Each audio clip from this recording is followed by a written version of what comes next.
Genesis chapter 41. Pharaoh's dreams. 2 full years later, Pharaoh dreamed that he was standing on the bank of the Nile River. In his dream, he saw 7 fat, healthy cows come up out of the river and begin grazing in the marsh grass. Then he saw 7 more cows come up behind them from the Nile, but these were scrawny and thin. These cows stood beside the fat cows on the riverbank. Then the scrawny, thin cows ate the 7 healthy, fat cows. At this point in the dream, Pharaoh woke up, but he fell asleep again and had a second dream.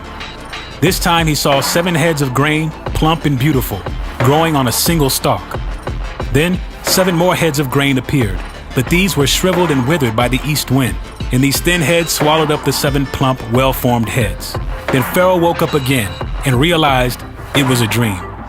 The next morning, Pharaoh was very disturbed by the dreams, so he called for all the magicians and wise men of Egypt. When Pharaoh told them his dreams, not one of them could tell him what they meant. Finally, the king's chief cupbearer spoke up. "Today I have been reminded of my failure," he told Pharaoh. "Some time ago, you were angry with the chief baker and me, and you imprisoned us in the palace of the captain of the guard. One night, the chief baker and I each had a dream, and each dream had its own meaning. There was a young Hebrew man with us in the prison who was a slave of the captain of the guard. We told him our dreams, and he told us what each of our dreams meant. And everything happened just as he had predicted. I was restored to my position as cupbearer, and the chief baker was executed and impaled on a pole. Pharaoh sent for Joseph at once, and he was quickly brought from the prison. After he shaved and changed his clothes, he went in and stood before Pharaoh. Then Pharaoh said to Joseph, "I had a dream last night, and no one here can tell me what it means. But I have heard that when you hear about a dream, you can interpret it." "It is beyond my power to do this," Joseph replied. "but God can tell you what it means and set you at ease." So Pharaoh told Joseph his dream. "In my dream," he said, "I was standing on the bank of the Nile River, and I saw 7 fat, healthy cows come up out of the river and begin grazing in the marsh grass. But then I saw 7 sick-looking cows, scrawny and thin, come up after them. I've never seen such sorry-looking animals in all the land of Egypt. These thin, scrawny cows ate the 7 fat cows. But afterward, you wouldn't have known it, for they were still as thin and scrawny as before. Then I woke up. In my dream, I also saw 7 heads of grain, full and beautiful, growing on a single stalk. Then 7 more heads of grain appeared, but these were blighted, shriveled, and withered by the east wind. And the shriveled heads swallowed the 7 healthy heads. I told these dreams to the magicians, but no one could tell me what they mean." Joseph responded, Both of Pharaoh's dreams mean the same thing. God is telling Pharaoh in advance what he is about to do. The 7 healthy cows and the 7 healthy heads of grain both represent 7 years of prosperity. The 7 thin, scrawny cows that came up later and the 7 thin heads of grain withered by the east wind represent 7 years of famine. This will happen just as I have described it, for God has revealed to Pharaoh in advance what he is about to do.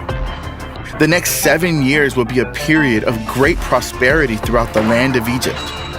But afterward, there will be 7 years of famine, so great that all the prosperity will be forgotten in Egypt. Famine will destroy the land. This famine will be so severe that even the memory of the good years will be erased. As for having 2 similar dreams, it means that these events have been decreed by God, and he will soon make them happen.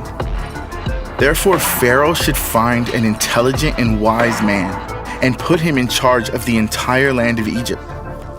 Then Pharaoh should appoint supervisors over the land and let them collect 1/5 of all the crops during the 7 good years. Have them gather all the food produced in the good years that are just ahead and bring it to Pharaoh's storehouses.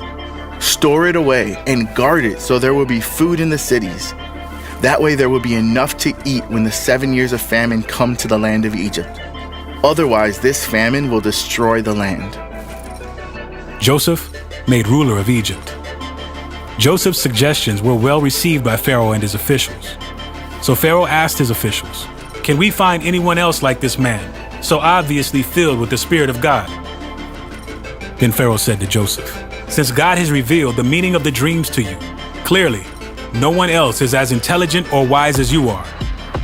You will be in charge of my court, and all my people will take orders from you. Only I, sitting on my throne, will have a rank higher than yours." Pharaoh said to Joseph, "I hereby put you in charge of the entire land of Egypt." Then Pharaoh removed his signet ring from his hand and placed it on Joseph's finger. He dressed him in fine linen clothing and hung a gold chain around his neck. Then he had Joseph ride in the chariot reserved for his second in command. And wherever Joseph went, the command was shouted, "Kneel down." So Pharaoh put Joseph in charge of all Egypt. And Pharaoh said to him, "I am Pharaoh, but no one will lift a hand or foot in the entire land of Egypt without your approval." Then Pharaoh gave Joseph a new Egyptian name, Zaphenath-Paneah. He also gave him a wife, whose name was Asenath. She was the daughter of Potiphar, the priest of On.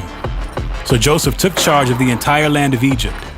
He was 30 years old when he began serving in the court of Pharaoh, the king of Egypt. And when Joseph left Pharaoh's presence, he inspected the entire land of Egypt. As predicted, for 7 years the land produced bumper crops. During those years, Joseph gathered all the crops grown in Egypt and stored the grain from the surrounding fields in the cities. He piled up huge amounts of grain like sand on the seashore. Finally, he stopped keeping records because there was too much to measure. During this time, before the first of the famine years, 2 sons were born to Joseph and his wife, Asenath, the daughter of Potiphar, the priest of On.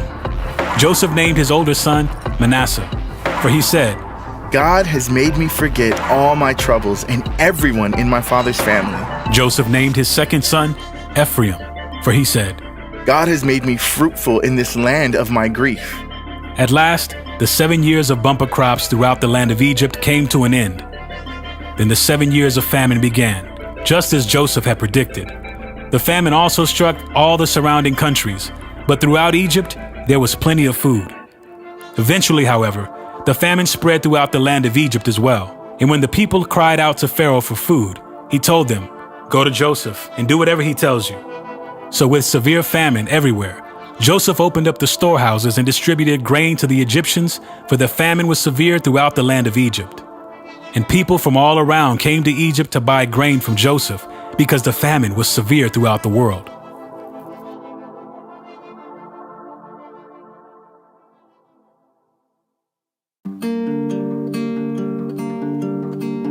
Psalm chapter 40. For the choir director, a psalm of David. I waited patiently for the Lord to help me, and he turned to me and heard my cry. He lifted me out of the pit of despair, out of the mud and the mire. He set my feet on solid ground and steadied me as I walked along. He has given me a new song to sing, a hymn of praise to our God. Many will see what he has done and be amazed. They will put their trust in the Lord. Oh, the joys of those who trust the Lord, who have no confidence in the proud or in those who worship idols. Oh Lord my God, you have performed many wonders for us. Your plans for us are too numerous to list. You have no equal.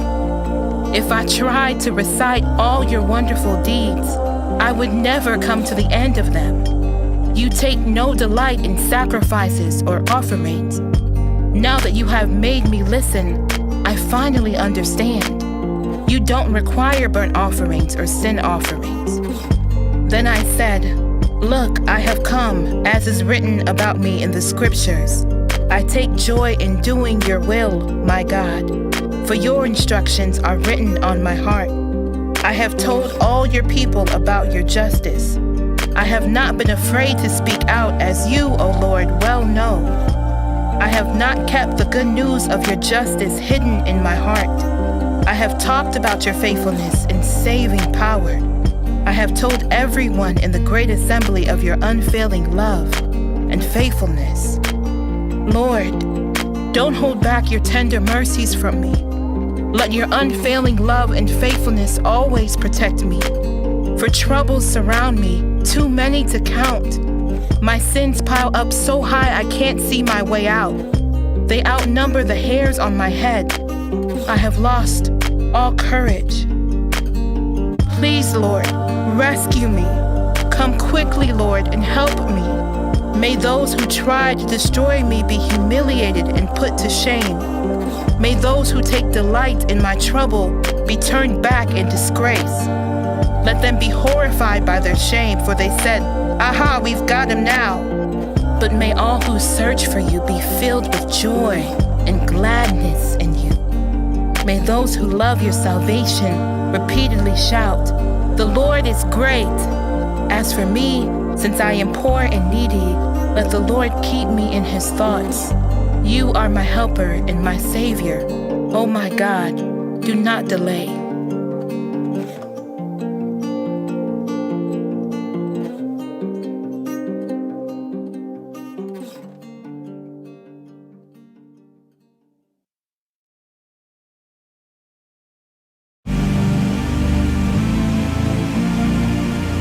Matthew chapter 17, the Transfiguration.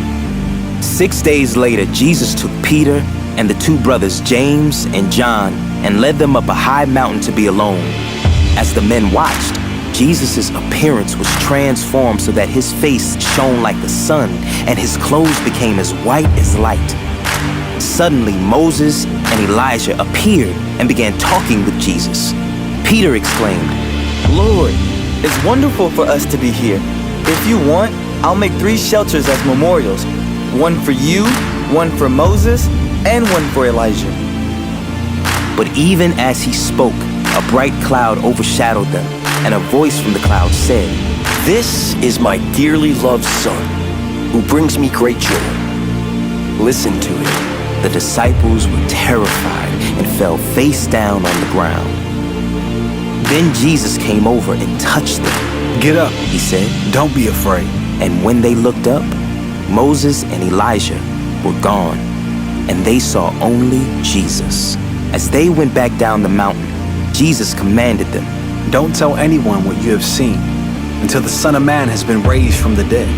Then his disciples asked him, "Why do the teachers of religious law insist that Elijah must return before the Messiah comes?" Jesus replied, "Elijah is indeed coming first to get everything ready. But I tell you, Elijah has already come, but he wasn't recognized, and they chose to abuse him. And in the same way, they will also make the Son of Man suffer." Then the disciples realized he was talking about John the Baptist.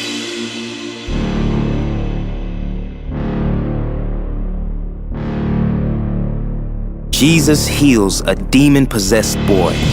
At the foot of the mountain, a large crowd was waiting for them. A man came and knelt before Jesus and said, "Lord, have mercy on my son.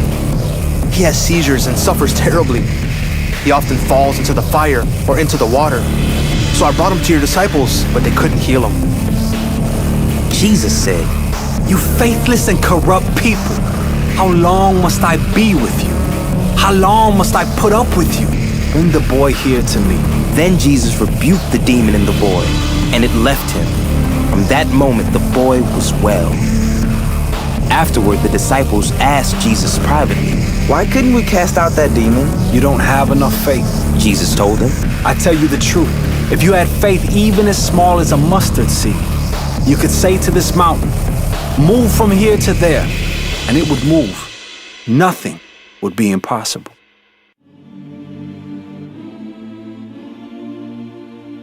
Jesus again predicts his death. After they gathered again in Galilee, Jesus told them, "The Son of Man is going to be betrayed into the hands of his enemies. He will be killed, but on the 3rd day he will be raised from the dead." And the disciples were filled with grief. Payment of the temple tax. On their arrival in Capernaum, the collectors of the temple tax came to Peter and asked him, "Doesn't your teacher pay the temple tax?" "Yes, he does," Peter replied. Then he went into the house. But before he had a chance to speak, Jesus asked him, "What do you think, Peter? Do kings tax their own people or the people they have conquered?" "They tax the people they have conquered," Peter replied. "Well then," Jesus said, "the citizens are free. However, we don't want to offend them, so go down to the lake and throw in a line. Open the mouth of the first fish you catch, and you'll find a large silver coin. Take it and pay the tax for both of us.